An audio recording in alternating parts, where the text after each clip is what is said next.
series. And we aim to provide opportunities for health professionals to learn how to strategically use new media like blogging for public health practice and healthcare. I'm going to be the moderator today to help facilitate the discussion over the next 90 minutes. And before we dive in, just a couple of reminders. Please be sure as you join the audio portion to mute your phones, and you can do that by pressing *6. And just a reminder, we are going to be recording both the webinar's audio and chat features, so if you do not want to be recorded, please refrain from talking or using the chat feature. So for today, we're going to be hearing from Anita Jackson from MomsRising, and I'll also be here to help facilitate our conversation together. A little bit about what we're going to explore today. We're going to take some time to learn and hear about best practices in the use of blogging from our wonderful guest organization, as well as some important key takeaways. And after Anita's presentation, we'll have a solid 20 to 25 minutes for some questions and comments. And then at the very end, as we close out, we're going to just take a brief moment to do some reflection on what kind of action step you think you might be able to take as you move forward to put into practice what you've learned today. And for our objectives, we really want to give a sense of just how can you use blogging to further your organization's goals through the examples and strategies that Anita shares, and hopefully also that you'll learn some valuable tips for either getting started or for moving to the next level if you're already blogging. And a little bit about, just give you a chance to learn who's your peer in the audience and who's participating. Looks like we have quite a diversity of health professionals joining us today, as you can see. And a few housekeeping items. Just a reminder, be sure to have your phone on mute by entering *6. And please be sure to join the audio portion. The instructions there. And if anybody does have a question, be sure to type that in the chat box on your screen, which is in the lower left. And we'll be sure to monitor that so that we can hopefully address that during the Q&A session, which will follow the presentation. And before we launch into that, wanted to take a moment to get a sense of how many people are using blogging in their organization right now. And I just want to say thank you everybody for filling out our pre-survey. As you can see, it gave us some important information to use as a roadmap for today. And we had about 47 people complete the survey, and it looks like 17% are currently blogging. And for many of you that aren't yet, we heard back some feedback that you're looking to learn more about specific how-tos and also how to mitigate challenges like competing priorities or limited resources. So we're really hoping to address some of those topics in our session today. And I'm very honored to introduce our guest speaker today. Anita Jackson is the Director of Social Media Strategy and Blogging for MomsRising. Working across the organization as well as with external policy partners, MomsRising social media strategic development has become integrated with every campaign.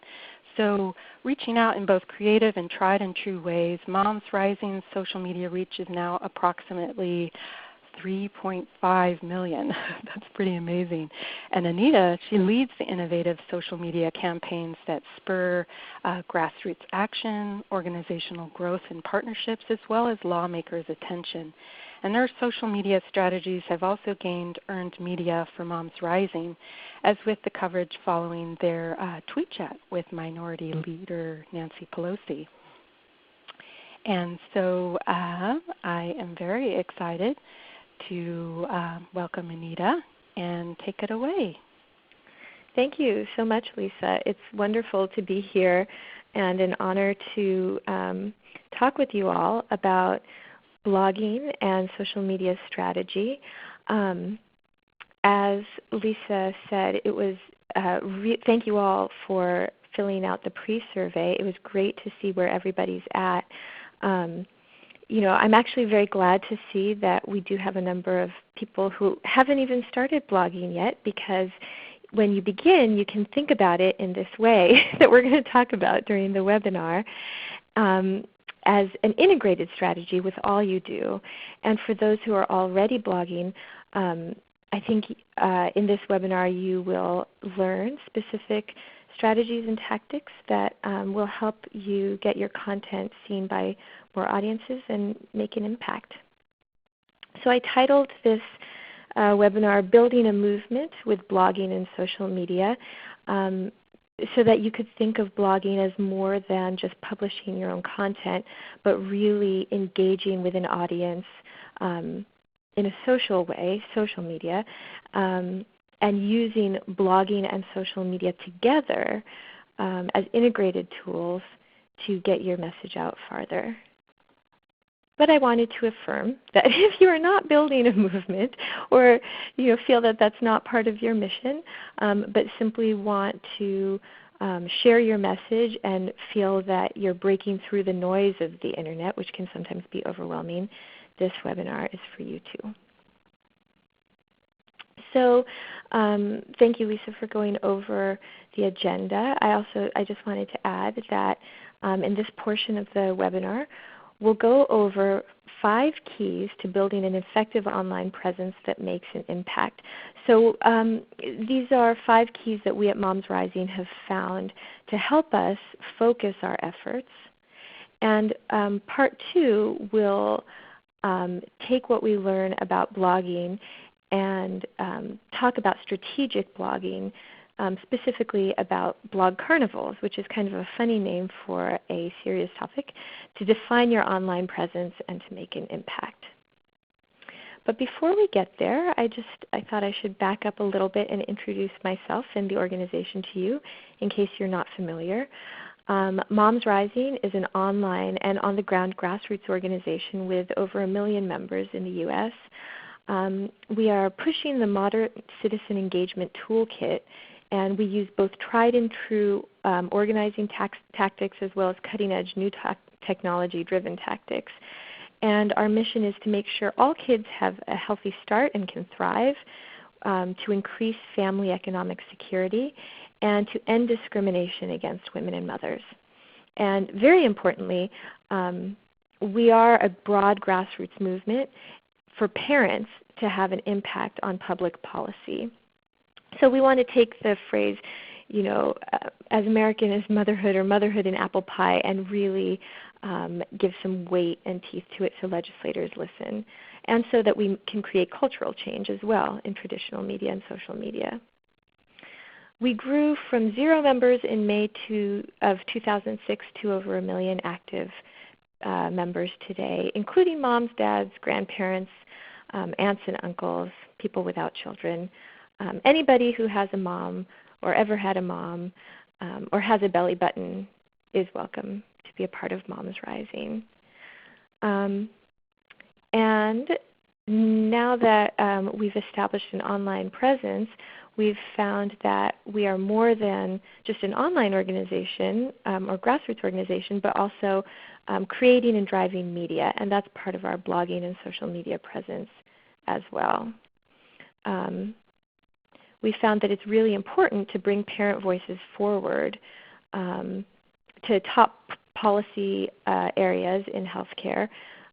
We found that looking at Medicaid, healthcare, toxics, early learning, flexible work, fair pay, many of the topics that affect families has given us a wide base to draw from.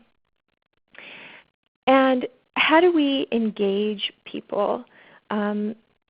Building the movement, we go to the first rule of organizing. Go to where the people are, which is on the Internet. Of the 40 million moms with kids under age 18, 35 million are now online, and it's going to be about 99% of American moms online by the middle of the decade. This is across all demographics, young mothers to grandmothers, rural, urban, and across racial and socioeconomic demographics. So it's really important, though, when we're engaging parents, that there are barriers to engagement. Parents are traditionally hard to reach because they are busier than ever. this leaves little time for what we think of as traditional activism. 3/4 of mothers are now in the labor force, and for the first time in history, women comprise a little bit more than half of the entire paid labor force. So we're all time crunched. And the second big barrier to engagement is that people are awash with messaging. It's nearly unlimited from television, cable, radio, internet. We've heard even text messaging ads coming through. So it's harder than ever to push through that media noise, to be part of the debate, and to get people involved.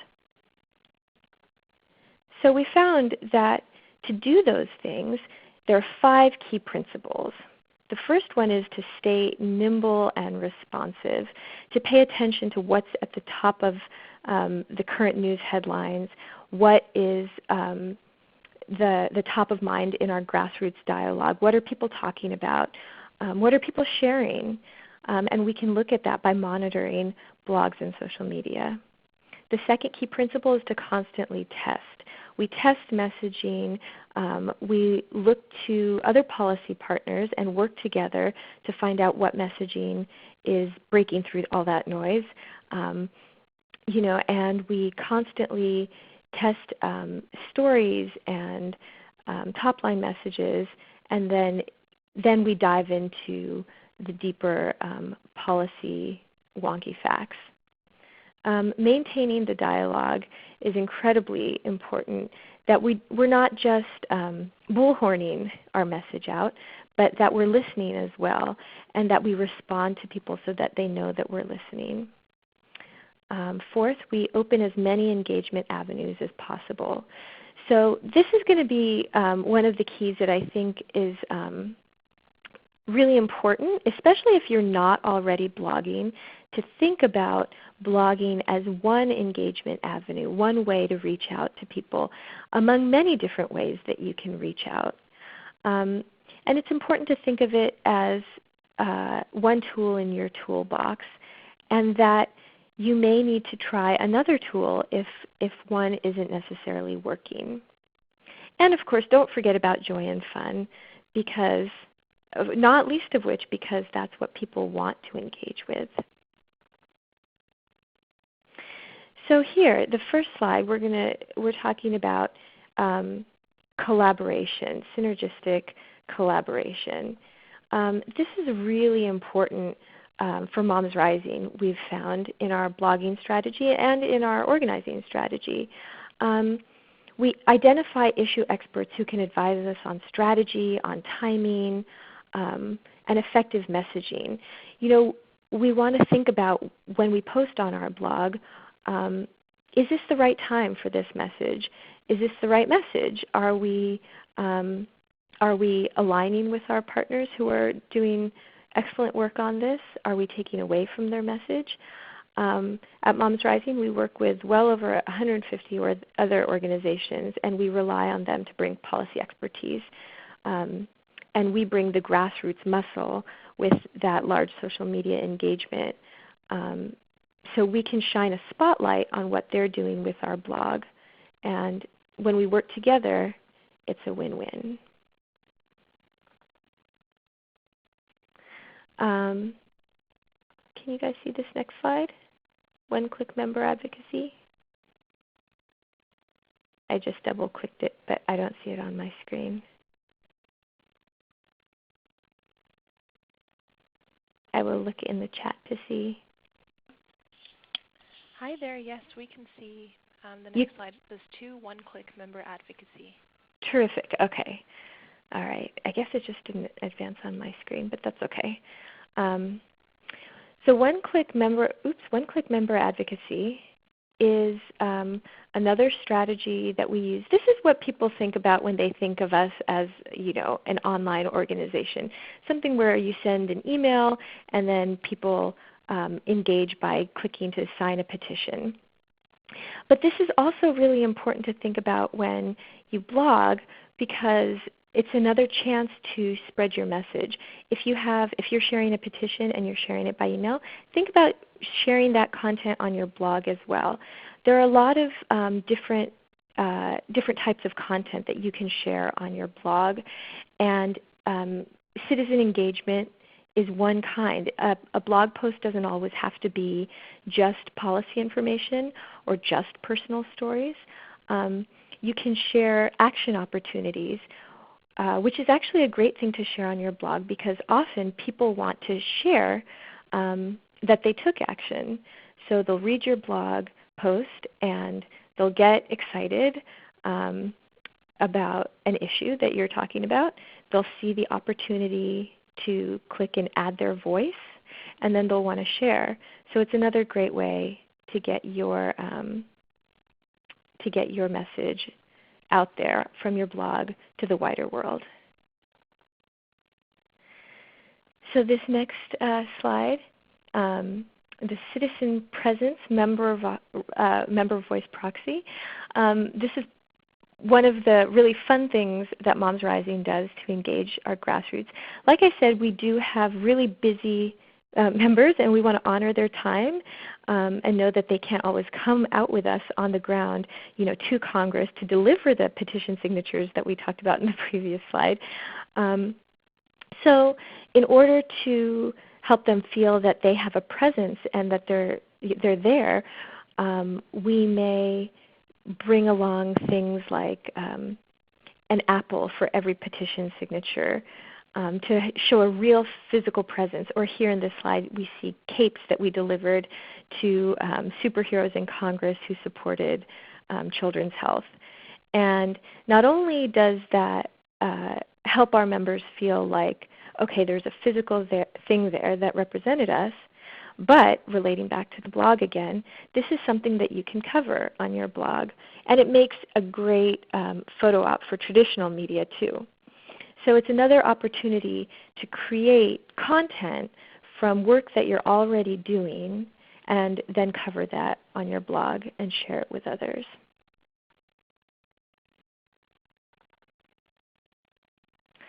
On-the-ground engagement is simply another form of leveraging the work that you're already doing to cover on your blog.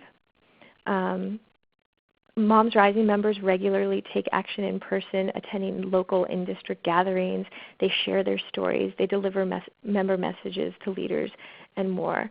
And again, this is something that you want to be sure that if you have members in your organization or even staff members who are doing this kind of work, who are going to meetings with elected leaders or others, this is more fodder for your blog, and it can draw in new and different audiences, which is ultimately the goal.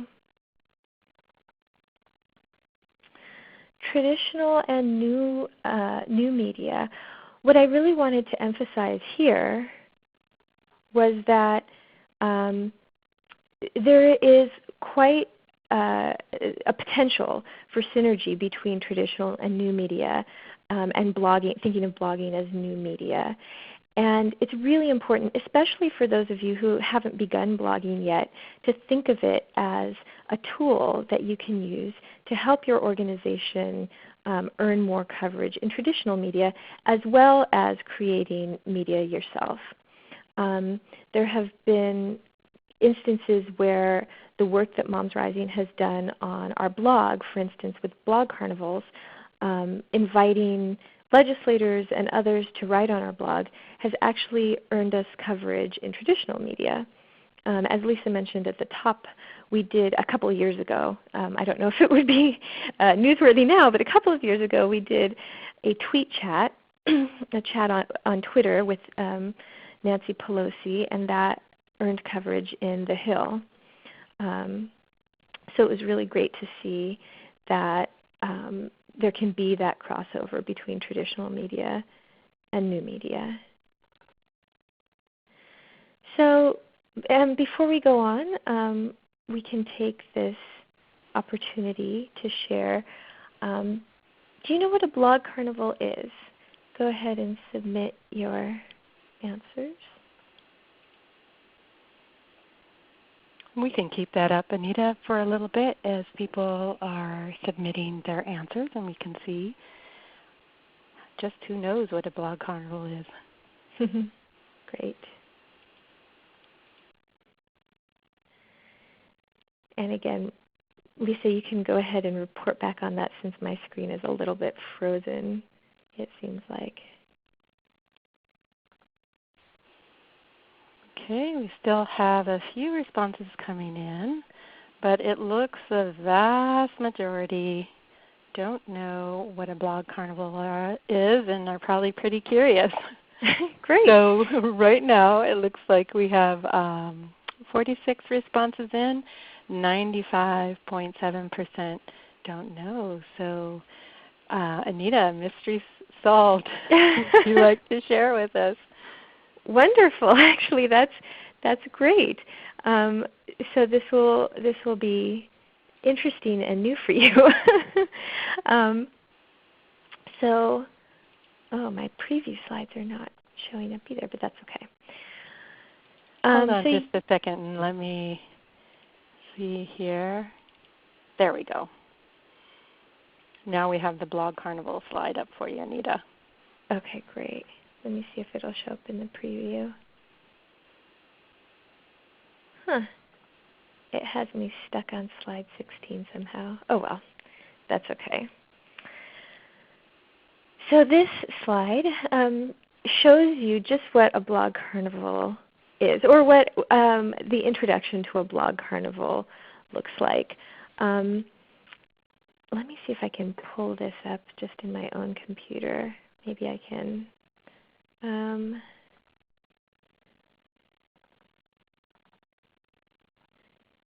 One second. Thanks for everyone's patience. Anita, you're having trouble seeing the slide on yours? Yeah, it's okay. Funny. I was able to see up to slide 16, and then it seemed to Okay, freeze. you can just let me know when to advance the slide, but everyone right now can see the Moms Rising Blog Carnival slide. Oh, terrific. Oh, that's good. Okay. Let's see. Okay, so this is an example of an introduction to a blog carnival, which is simply a collection of blog posts on one particular topic. We have conducted blog carnivals at many times, but one particular time was to celebrate the anniversary, the passage of the ACA, and then the next year the anniversary of the Affordable Care Act. And so we had that timing as a hook for us, so we knew that we were going to shoot for March 23rd. And so we were able to invite a number of people, legislators, people with personal stories, policy analysts, to all contribute on this one topic to the Moms Rising blog. And we published their posts and then collected all the posts in this one blog carnival. So how can you use a blog carnival, which is a strategic, intentional way of posting on your blog and drawing attention to a particular issue? How can you strategically use that to engage with decision makers? So I'm advancing to the next slide. Can you see that? Engaging legislators. Yes, we can see it, Anita. Thank you. Okay, great. So first we look at, we go back to our mission to build a more truly family-friendly nation and to work to family economic security and economic equality. And we take a second look at our top-line goals. Growing a movement. For you on the call, on this webinar, it might be growing your audience, building your base, building up media coverage to change the culture, winning legislative policy changes, etc. So you identify your top-line goals. Next slide. Defining these goals and associated metrics. So underlying all our work with blog carnivals, blogging, social media, we always think about measurement. Did we make an impact? How do we know? Well, we define what the goal is. So for example, it might be to win a legislative policy change. And then the associated metric would be how many policies, or did a target policy move forward or pass? And how can we link that back to the Blog Carnival? That is what we'll talk about next, using the strategy of blogging. So once we know what our target date is, let's say it was March 23rd for the Affordable Care Act anniversary, then we can build our calendar backward and say, okay, a month out, we want to invite these key people to share their voice on our blog. So for MomsRising, our blog is not just a place where we share the MomsRising staff voice, because that is a lot of work, and we feel that it doesn't reflect the diversity that we want to help amplify. So we actually now have over 900 registered bloggers who contribute to the site. And we have just done work over the past 5 or 6 years to invite folks, including legislators and key strategy, people with impact on strategy and policy. And we publish and promote their blog posts. So a month out, we draft our Blog Carnival invitation and invite them to publish on a topic that we know that they're interested in. And you can see many of them accepted our invitation and said, yes, I want to speak, I want my voice to be heard by who I think is your audience, by moms, by families. And so we had some really great participation. Using blogging, you can see again as a strategy here. This is an example of a Blog Carnival that we did on immigration reform. And we had a couple of Congresspeople submit their posts. You can see that they used their space to advance their agenda and used the MomsRising blog as a space for them to share their viewpoint. And you can see, specifically I want to point out that Congressman Gutierrez's post has a note at the top that says this originally appeared elsewhere. It was an op-ed in the Washington Post.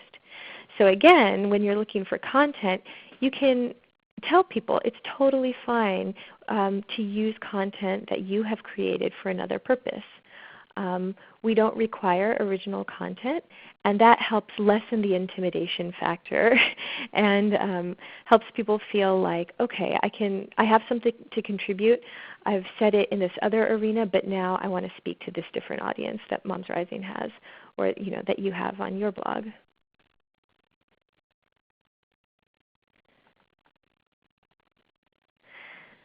Let me move up. Okay, and so now that you've got this content, and let's say you have specific content on a particular topic, and you collected content from a number of different sources and put them together as a Blog Carnival, you've published it, and that's great. But how do you know that people are actually seeing it? Well, you can ask people. This is where the integration with social media becomes so important. You ask people, especially the authors themselves, to share their post on their Twitter account, on Facebook, on Pinterest, and other social media channels where they participate. I included Pinterest here because using Google Analytics, we've seen that it drives quite a lot of traffic to our site. Pinterest has a high percentage of women, so it's not surprising that we would have a good amount of overlap. But Twitter and Facebook are major drivers as well. So we make sure that our content from the blog is shared on those social media channels as well. We may email folks. We may email our grassroots members in the particular district where, of a congressperson who's blogged on our site, and let them know that, here, this is what your congressperson had to say on this issue. We'll also let the congressperson know that we're reaching out to their grassroots to share their words. You can amplify the blog content even further. So again, maybe you have just a little bit of content, but it's great. You can conduct a Facebook chat or a Twitter chat, a tweet chat on the topic that you've covered in the Blog Carnival or on the blog. Invite your blog author to join you on Twitter and share the link to that blog post and talk a little bit more about the topic. It's another way to amplify content that you already have. And we just about a year ago started MomsRising Radio, so that's another outlet that we've used to promote the blog and the posts from the terrific people who have contributed to it. Oops, did I just go backwards? Okay, next one. So another strategy to use, and this is just kind of an extension of the previous slide, these social media events. Social media events are a really important way, again, to leverage the work that you've already done in blogging. And we've found that planning weekly tweet chats on a particular topic has been a terrific way to establish a regular presence both on Twitter and to direct people back to our blog. So you can see that there's kind of a positive feedback loop there where you put content on your blog, you share it on social media, such as Twitter or Facebook. You encourage people to dialogue with you on social media about that topic. Then you direct them back to the blog and encourage them to get more information on your blog. This particular slide talks about designating a hashtag and a time and place for engagement. That's how we do our weekly tweet chats. For instance, our health-related tweet chats are every Wednesday at 11 a.m. Pacific, so there's one going on right now, and I have a colleague who's leading it with the hashtag Wellness Wednesday, Wellness WED. And each week it's at the same time and on a different topic, but with that same hashtag, and she'll pull content from our blog that supports the topic of the tweet chat and direct people back there. If you have the capacity to do a bilingual tweet chat, it's a really excellent way to expand your reach. And we know in particular, Twitter in particular, is heavily used in communities of color. About almost, I think 30% of Twitter users are identified as African American. And nearly that many are Latino. So it's important to think about engaging with diverse communities on Twitter, and another great way to share your information from your blog. And again, we invite policy partners and blog authors in these various media to come back to the blog with us and share their information. And one other strategy that we use in conjunction with the blog is awards and recognition. So here we're presenting a superhero cape, one of those capes that you saw earlier, thanking Governor Martinez for extending Medicaid coverage. And so we created this what we thought was a newsworthy thing, and then we covered it on our blog. And then we covered it on our blog, and we then shared the link back with the governor's office. We shared it with New Mexico members, email members. We tweeted it with hashtags like New Mexico and Medicaid, which is a heavily used hashtag, and used social media to amplify our blog presence.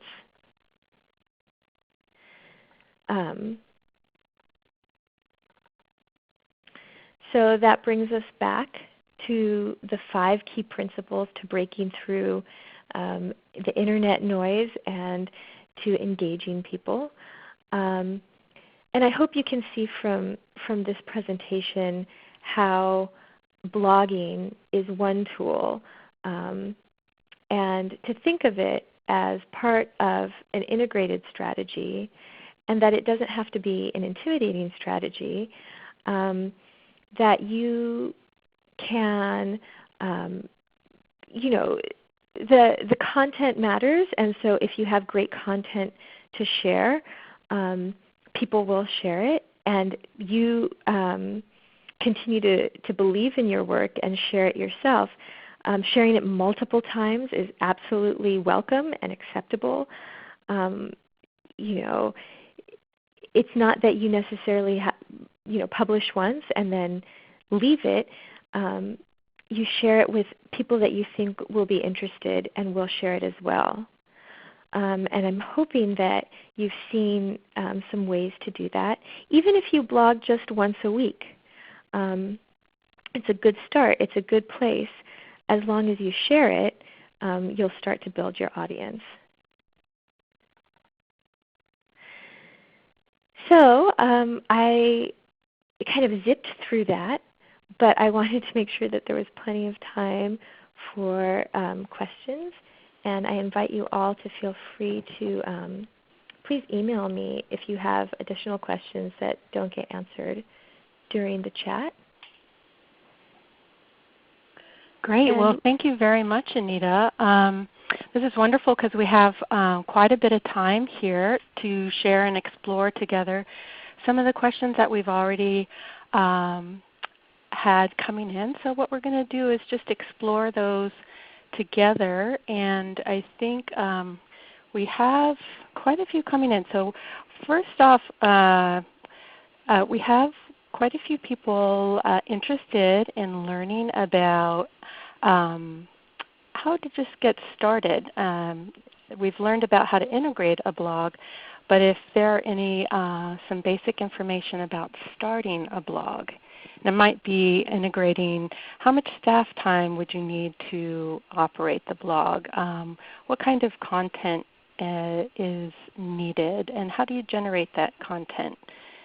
So maybe if we could start there, Anita? Sure. So let's start with the basics. If you have an organization that does have a website but does not have a blog, it doesn't have to be a heavy lift, and it doesn't have to be a high-tech proposition. There are free tools that you can use that can get you launched right away. Blogger.com is a simple one. WordPress.com is another one. Oftentimes I've seen that organizations seem to prefer WordPress because, and this is slightly higher tech, if you want to integrate the blog into your website and have it look the same with the same, CSS code and all that, then WordPress is a bit more compatible. But if you're just looking to get started and you just want to start writing and establish a presence, establishing something simple on Blogger.com or LiveJournal or TypePad or WordPress or any of these free blogging sites is an excellent way to start. So those are some free tools that you can explore. In terms of staff time, this is a question I get often, actually, and it's a great question. Some people see, oh, MomsRising, you have a full-time social media director, and you have staff that have bought into the idea of blogging and social media from the every level of the organization. And that is true. that because we are an organization that was born, you could say, online as well as on the ground, having a strong web presence has always been important to us. However, that is not to say that you need to have a full-time person dedicated to blogging and social media. And if you don't have buy-in from your full board and every staff member, you can still begin and make an impact. Like I said, even if you have one blog post a week, but you regularly update, let's say every Monday you make it part of your routine to post about what the organization is doing or what your policy partners are up to, or a great report that's just come out. I mean, there are thousands of ideas for content that we can talk about later if people would like to. But the point is that even starting small but doing it regularly will help build up an audience and a presence. And Anita, could you share a little bit on that in terms of a couple things? When we speak about content, we had a great question come in from Robbie asking, would you say then that the blogging is every staff's responsibility? And then also just addressing when we think about content, because this came in on the pre-survey, how do you learn what style or voice to use? Those are two excellent questions, As far as whose responsibility it is, it depends on each organization. At our organization, we have a culture in which every staff member can contribute to the blog. And oftentimes, everyone's doing a lot of writing for email outreaches and action alerts. And we can cut and paste those right into the blog so that content can be repurposed. And you might find that there's a lot of actual content that's being created that you may want to make public or that you may want to share, and the blog is a great place to do it. That said, if there's only one person on staff who is for whom blogging is in their wheelhouse, it's still a good thing to move forward with it, and again to set aside some time for it. And that kind of leads into the question of tone. Again, it depends on the organization. We have found that having a mix on our blog of heavy policy wonk, like policy analysis that would only be interesting to other policy analysts, everything from that to very personal stories written by moms who are members who are talking about how something like immigration reform or the Affordable Care Act has affected their family personally.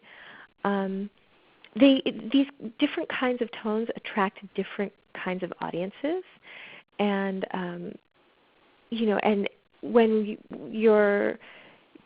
one of your key results area for us is broad-based policy change. To make that goal, we need to engage with a broad swath of people, and so having a broad mix of voices on our blog helps us achieve that. So we go back to our goals that way, and that kind of guides us. I hope that's a helpful answer for you. I think so, and we had a couple other questions that kind of related there. Do you, Robbie was asking, do you provide your bloggers with general blogging guidelines? And we also had a question in from Charlene about kind of related to that. Do you set criteria for blog submissions? And do you then have a model that you follow? And I think specifically getting at what exactly is a blog post as opposed to what might be considered advertising or promotion? Great question. So for Robbie's question, yes, we do have blogger guidelines that we send out to every person who registers, or whom we register as a blogger. They're fairly simple. We welcome cross-posting, content from other places. There are other publishers, and we do think of ourselves as publishers now, as all of you should if you have a blog or are thinking of. Like the Huffington Post requires original content, but we at MomsRising don't, because for us, our goal is not to have just original content, but to get out a message as widely as possible. So, and then we give, we sketch out basic content guidelines, that they should be mother and family related issues, speaking to your experience and hopefully touching on our core platform. That said, we have actually intentionally designated our blog as a space in which we can explore a bit. So if someone comes to us with an idea for a blog post and it's a little bit outside our core issues, something that we haven't touched on in a while. For instance, we have some great bloggers who write on Social Security. Social Security isn't something that we often, or maybe ever, go out to with our grassroots members, but it greatly impacts family economic security. So we welcome posts on that. Other people might want to write on television and marketing to children, and we welcome that as well, because it clearly is of interest to our readership, and it helps enrich our blog in ways that maybe we hadn't thought of. So we definitely allow for that in our content guidelines. So hopefully, and Anita, we had a question from Rachel. I think you mentioned, you really have 900 blog contributors. Does that mean that they each have a user account? Yes, we really do have over 900 contributors, and yes, we have set up an account for each individual. They all have their own login link and username and password, and I do the work of setting them up and welcoming them to the blog. But it's not actually an onerous process. Actually, we love welcoming new voices to the blog. We find that they bring a richness and diversity, and it's a wonderful thing to have so many people contributing. And on any given week, we have, it actually turns out we average something like 15 to 20 new posts a week, unless we're doing a blog carnival that I talked about, in which we invite up to 100 people to blog, and then we generally get up to 40 posts for that blog carnival. So that's kind of how it shakes out. That's not to say that you need to have 900 people blogging for you, and that's built up over the past 5 or 6 years. And blog carnivals, holding blog carnivals, has been a terrific way for us to welcome new folks to the blog, including people who have never blogged before. We actually have a significant number of people who say, "I've never done this before," and we say, "That's okay, you've got a great story, and we'll help you." And so we help people become bloggers through the Blog Carnival strategy. That's a great moment for me to reiterate. We had a question earlier on about if, Anita, you could just do a little bit more or revisit what exactly is a blog carnival, and perhaps when addressing that, talk about a little bit, is there a blogging registration process? Do you then screen blogs before they're posted?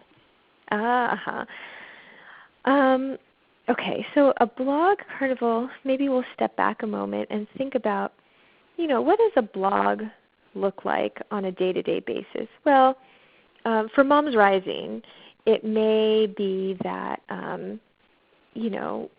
we may have 3 to 5 posts published that day. One post might be from one of our staffers who's just gone out on an email to our grassroots members that day on environmental health. And so she takes that content and puts it up on the blog. And then we may have a few other bloggers posting about various topics related to the Moms Rising platform. But let's say, again, using the ACA, Affordable Care Act anniversary as an example, we know it's coming up, so we want to highlight some particular voices. We want to highlight member stories and people who've shared with us that the Affordable Care Act has made a big difference to their family. We want to get their voices out beyond just us on staff knowing about it. We want the world to know about it. So we will register them on our blog. We'll collect a headshot, and that'll be their author headshot next to their blog post. And and then we'll have already vetted the stories and read through them, and then we post them up on our blog all at once. We'll load them in and then schedule them to publish, all on March 23rd. And so on that particular day, maybe between 9 a.m. and 10 a.m., we'll have maybe 30 posts on the ACA go up on our website.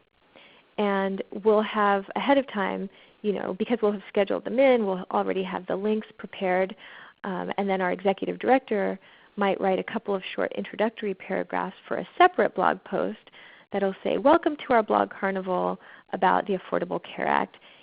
Below you'll find a mix of blog posts from policy analysts, from members sharing personal stories in English and in Spanish.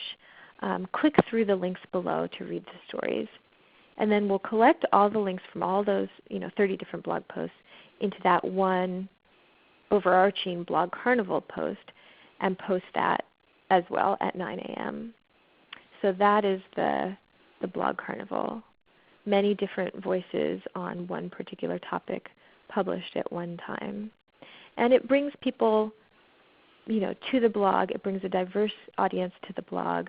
And people can see very quickly the impact of this particular policy, the Affordable Care Act, on a wide range of folks.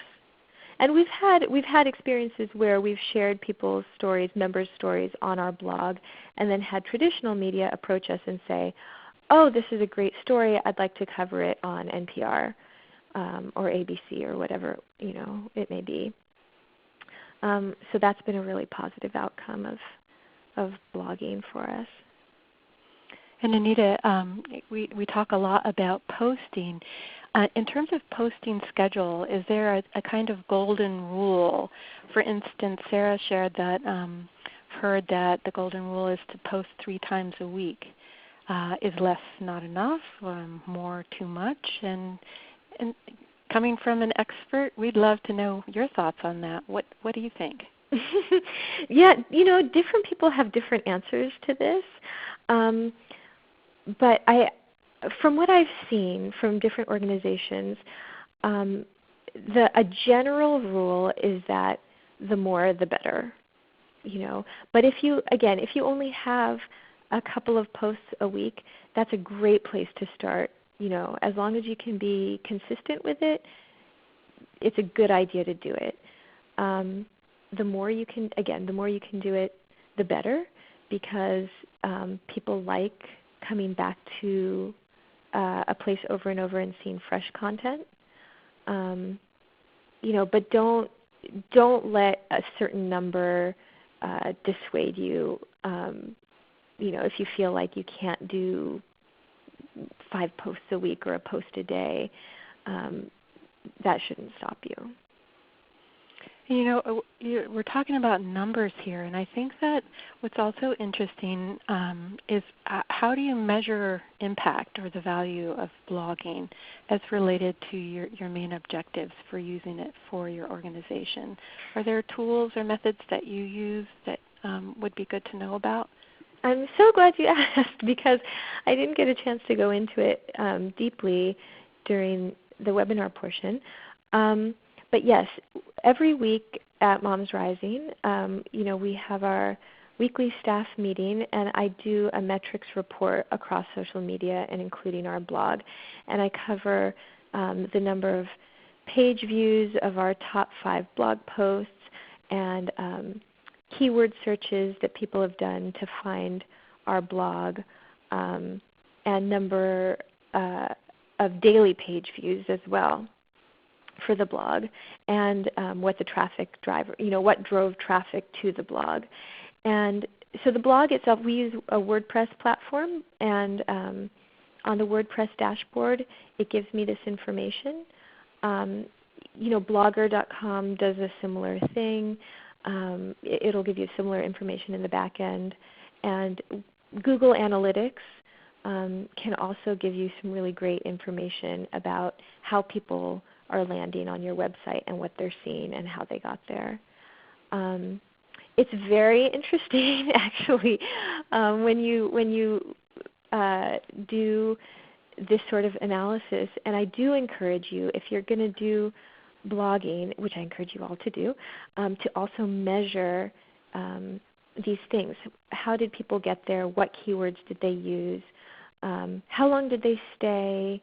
Did they click through to another blog post? Did you include a link to another blog post to encourage them to stay on your website longer?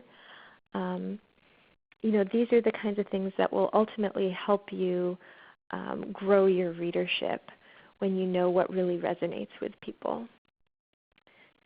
So those are some of the things that we measure. And in terms of measuring and having something to measure, are there any tips in terms of growing your audience? I think you've really already touched on a lot of that already, or driving traffic to the blog. Mm-hmm. So, it's important to be aware of what the major drivers on the Internet are these days. Facebook has turned out to be quite a significant driver to our website across the board, including our blog, but even beyond our blog, just to certain web pages. We've found that it's really important to ask people to share blog content, links back to our blog on Facebook. On a good week, it can drive up to 1/3 of the traffic that we get. So that's pretty significant. And if you do Google Analytics, it will tell you specifically what other sites will be driving and what keyword searches will be driving. And you may be really surprised. For instance, we did a Blog Carnival. It was a couple of years ago now, and it had to do with environmental health, but we couched it in terms of being a crafters Blog Carnival. So we were teaching people how to make superhero capes that they could then present to their legislators. Well, this superhero cape making blog, this tutorial, is consistently been in our top 5 most viewed blog posts, honestly, like every week for the past couple years. Surprisingly so, because I think it appeals to a wide range of people who are crafters but might not identify as healthcare activists, but they have that keyword, superhero cape, has been in the top 10 for our blog, and that particular post has been in the top 10. So you never know. Good to measure. Now we have some time here. We have some great questions in the chat box, which I can continue to direct to Anita, but I want to open it up to everyone. This is a chance to have a really nice dialogue and conversation with Anita that we might not otherwise have access to. So if anyone is interested in joining the conversation and asking the question as opposed to me directing it to Anita, I invite you to raise your hand, or if we do it not all at once, you can unmute your phone by pressing *7, and we can open it up to ask your question directly to Anita if anyone would like to do that. And while we're waiting for that, maybe we can talk a little bit. I think that Eva had asked, how can you grow your fan base on Facebook to increase your readership on your blog? So making that, pointing direction and integrating. How would we go about doing that? I'm so glad you asked that question about integrating. It's so important when you think about growing your blog readership as well as, of course, your Facebook fan base. The strategy that we've taken and that I've seen a lot of other organizations do successfully is to experiment. We've seen that early morning engagement with a status update that is inspiring and positive does much better than a late afternoon post when not so many people are looking at their computers maybe, or not so many people are on Facebook, and where the tone is maybe a little depressing or or more serious, or just straight fact-based or neutral. We've seen less engagement. And then we see engagement go up again late at night. Interestingly enough, maybe for our particular page, maybe it's after people have gotten the kids dinner and to bed. It's been quite striking to note that when we post at 7:30 p.m. Pacific, 8:30 p.m. Pacific, the engagement levels go up again. So it's really going to depend on who your base is. It's very interesting when we talk about content on Facebook. A number of us social media directors, especially with nonprofits, share information about what's working and what's not. You may have noticed that photos and visual content tends to seem to have more weight in the Facebook weighting algorithm, which they call EdgeRank, which determines what gets into people's news feeds. But that's actually not always the case. And a good engaging status update that's just words can also draw people in. If it's funny, they'll want to share it. If it's inspiring, they'll want to share it. So that's always a good place to start. And if you see content from another page, it's always good etiquette to share it and give credit back to them and ask your fan base what they think of that. Ask them to comment. Ask them what they think is important. Ask them how they might change something. And every once in a while, we've found what works for us is to keep it light. We share headlines that pertain directly to our work, family economic security headlines. A lot of what happened in the State of the Union last night is impactful on our platform, so we did a lot of sharing based on content from there. But also, it's okay to draw from pop culture and other sources just to get people engaged in the conversation. Because when you get them commenting with you and liking your page, then Facebook takes note of that and gives you like a little bit of a backstage gold star and shows your content to more people.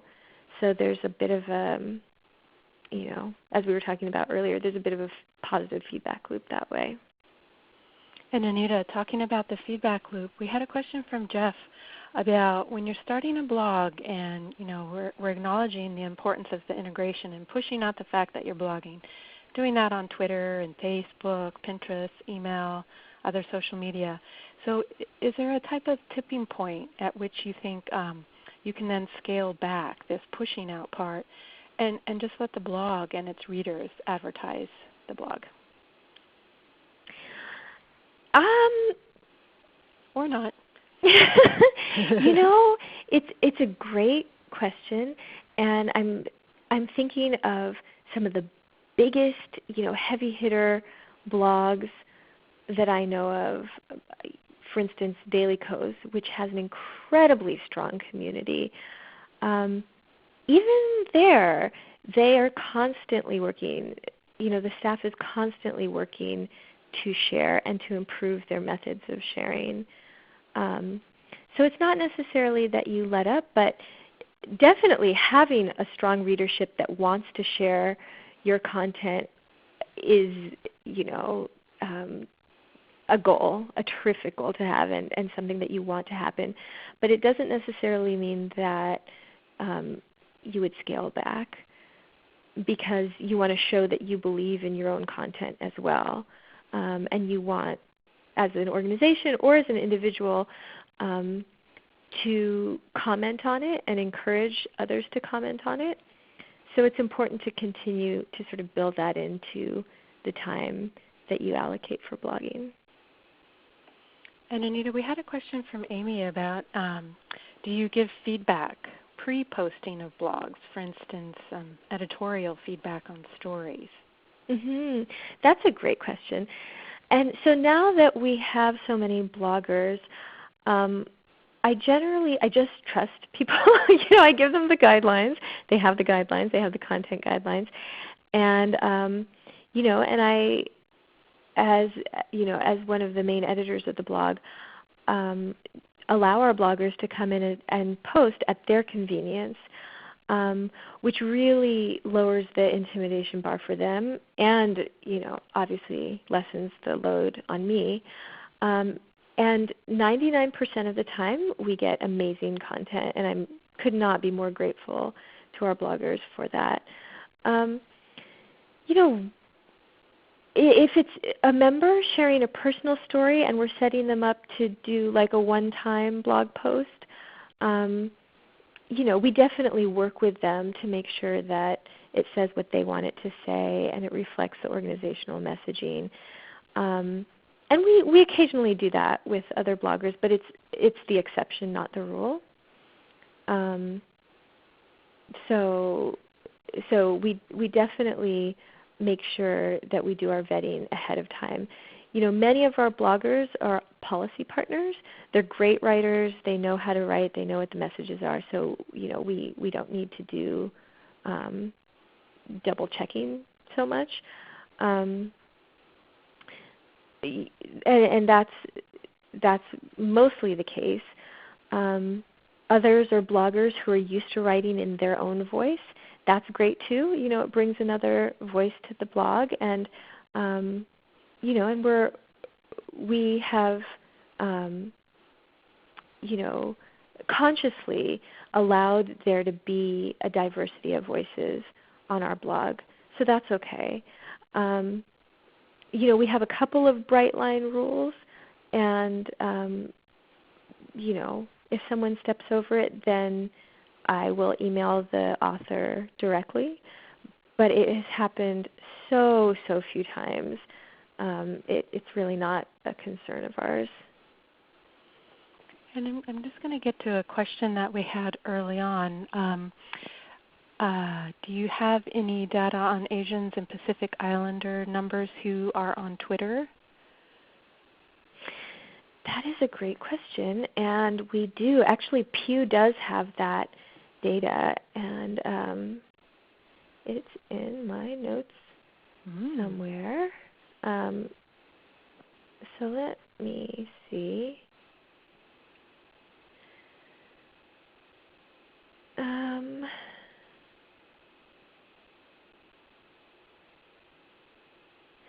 It's not at my fingertips, but That's certainly let something me see that if I we can. find it and get back to you. I know that if you go to the Pew Internet website and search for it, you may be able to find it. Okay. Well, we can provide that as a resource. We also had a question from Andrea about any more tips in terms of integration with various social media sites such as Instagram, Pinterest. We kind of touched on those earlier. Yes. Well, since the very quick rise of Pinterest, we have tried to be more intentional about including visuals in our blog posts that can be pinned. Infographics are great. Lots of organizations are producing them, and if you're spending time and money to produce infographics, promoting it on your blog and sharing it, that on Pinterest and Twitter and elsewhere is a great idea. Instagram is something that we haven't used extensively yet. But if you are with an organization where, let's say you're doing lots of grassroots on-the-ground events and you want to cover it, or you're doing something that's really visually interesting, if you're an arts organization, Instagram would make a lot of sense for you. So thinking about the platform itself and who uses it and who you might reach is a great thing to consider. Tumblr we know for sure skews much younger.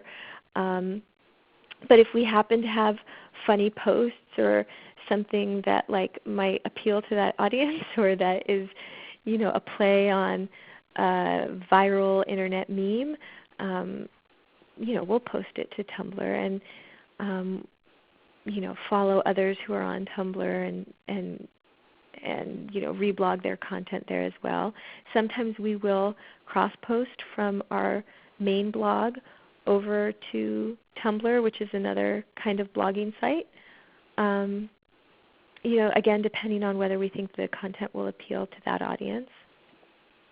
But yeah, I think it's a great idea to just look at the content that you are thinking of producing for your blog, and then think about the other social media platforms that will really complement that.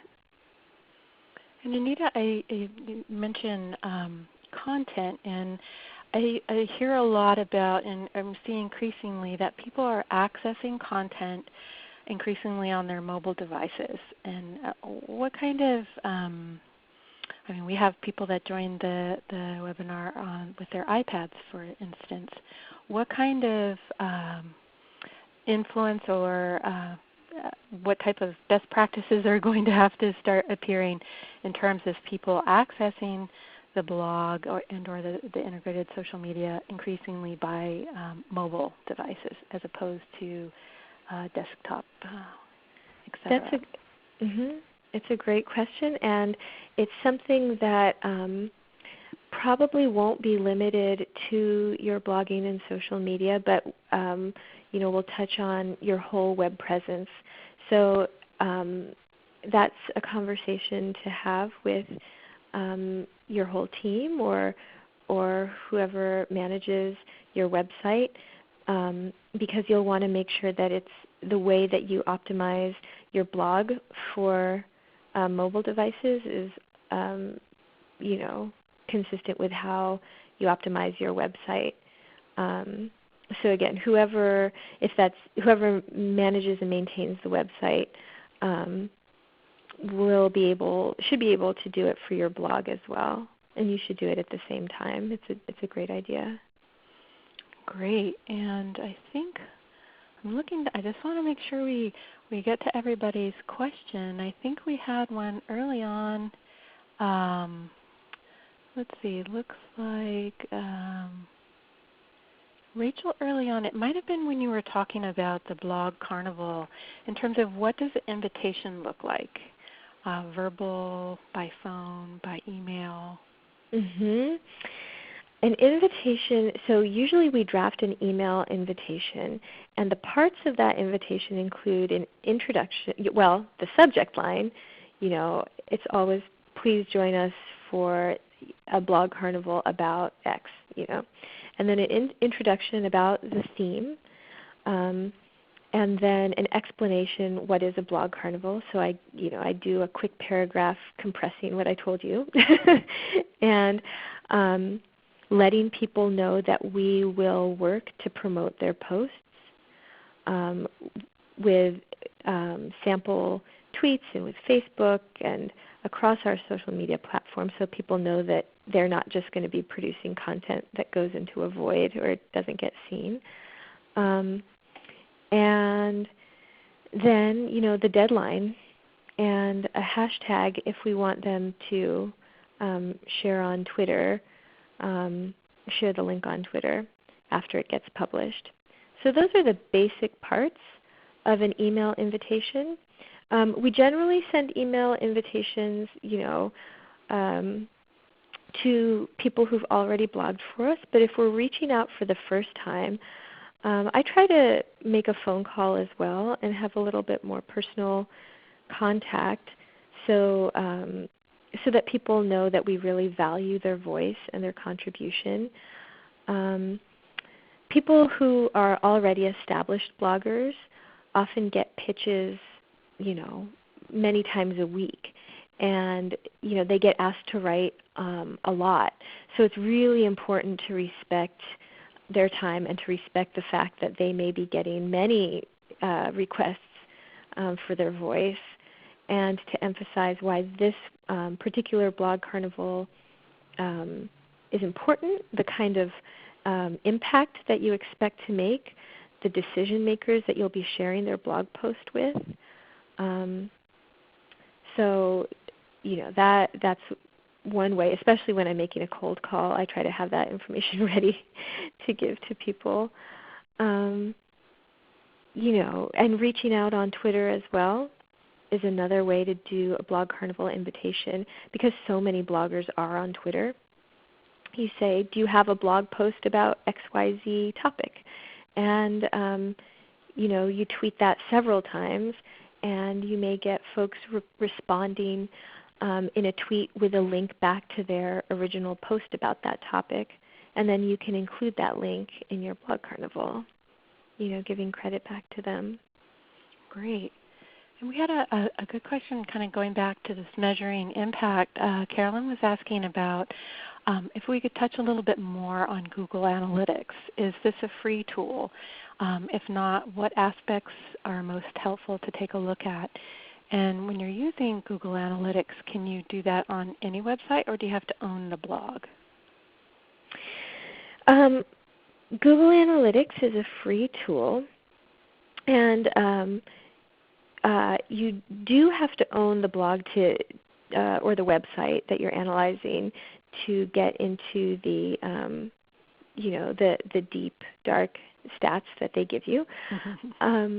But there are a number of other blog analysis websites that will tell you generally, what the top sites are, and a number of websites themselves that kind of make it their business to report back. These are the top 10 mom bloggers this year, and these are the top 10, comedy blogs this year. And so you can just do a Google search actually to find, if you're looking to find who the top bloggers are, you can even just Google top, mom blogger or whatever kind of blogger you want to find.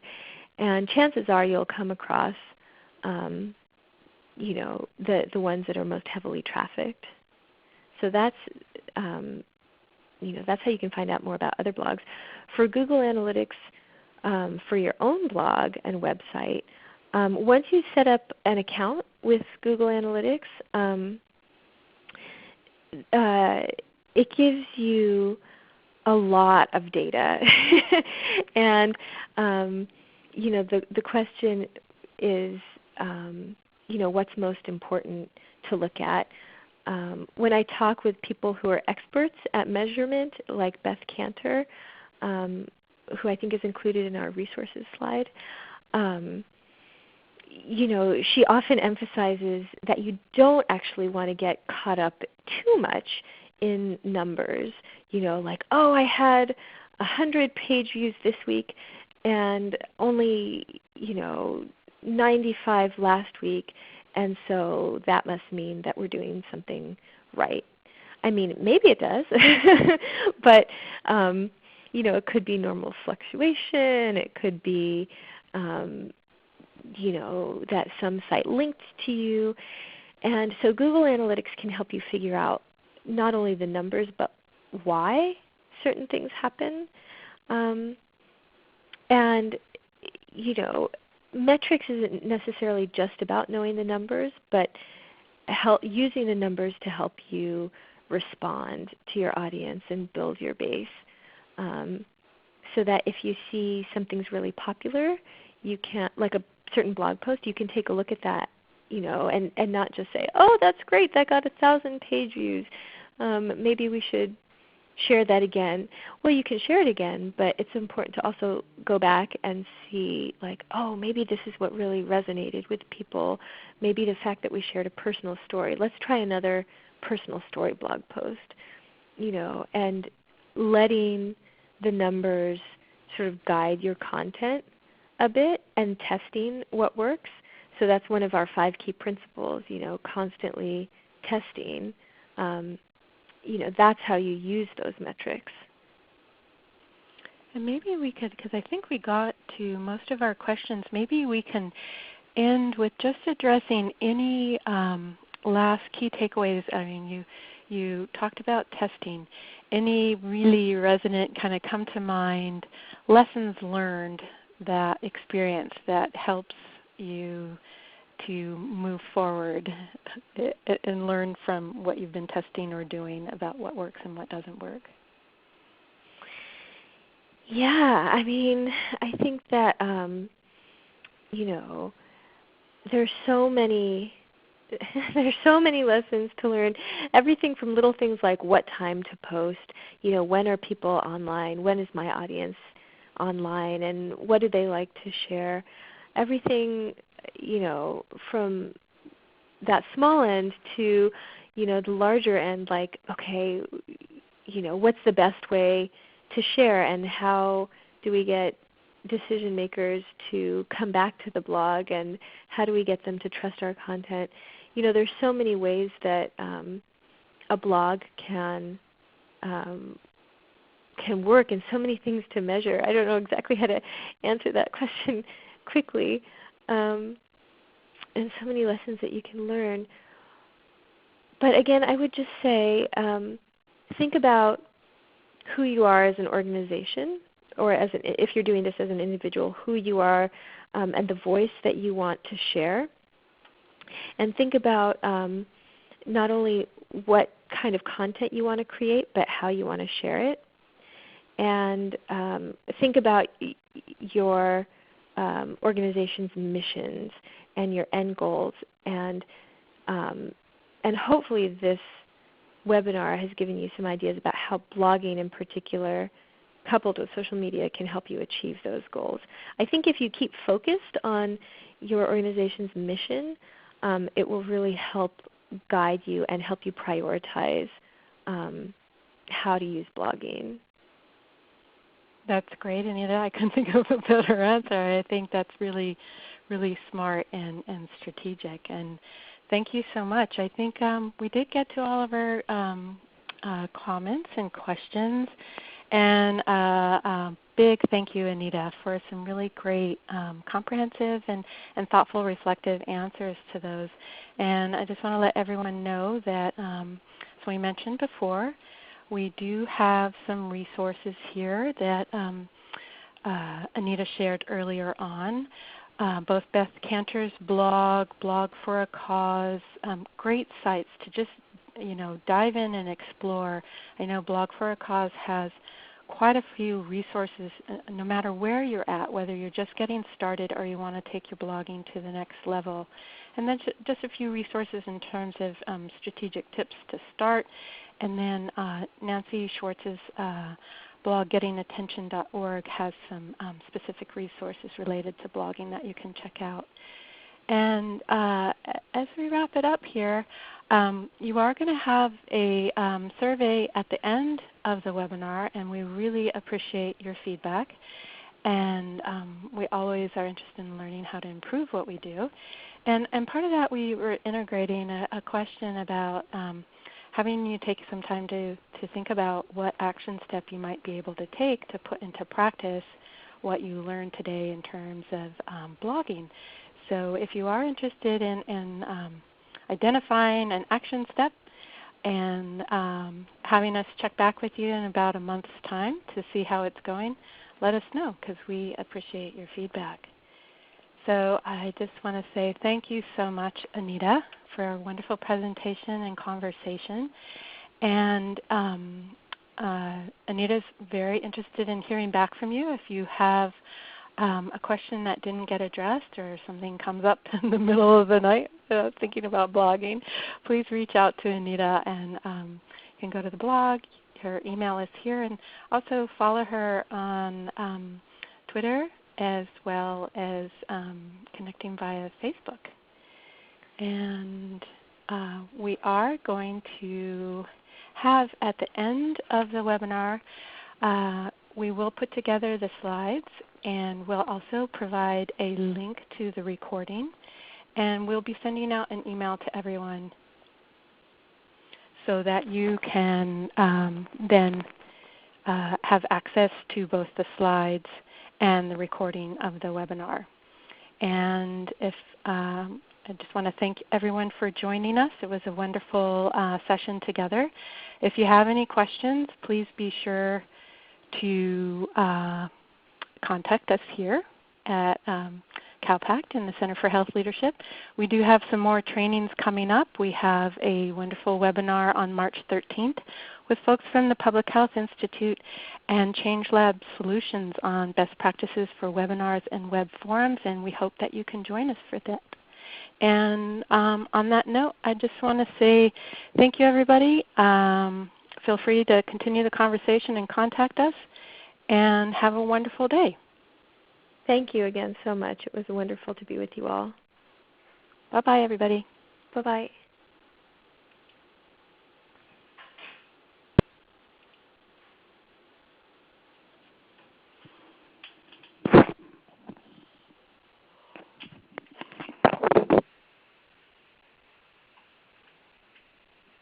Thank you. Please stand by.